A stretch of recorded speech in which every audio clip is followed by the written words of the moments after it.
દેખાવમાં સામાન્ય લાગતું આ શાક પણ જો તમે તેના ગુણ જાણી જશો ને તો તમે એને અઠવાડિયામાં એકવાર તો જરૂર ને જરૂર બનાવશો.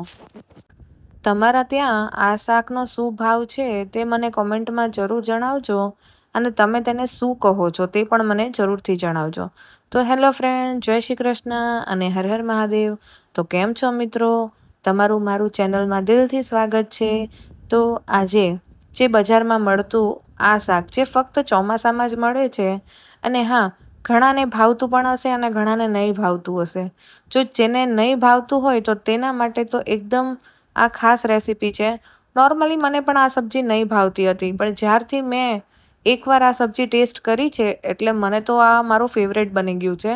અને હા, જો તમે અત્યાર સુધી ટ્રાય ન કર્યું હોય તો આ રેસીપી બનાવી ને આ રીતે બનાવશો અને ટ્રાય કરશો એટલે ચોક્કસ તમારું પણ મારી જેમ ફેવરેટ બની જશે.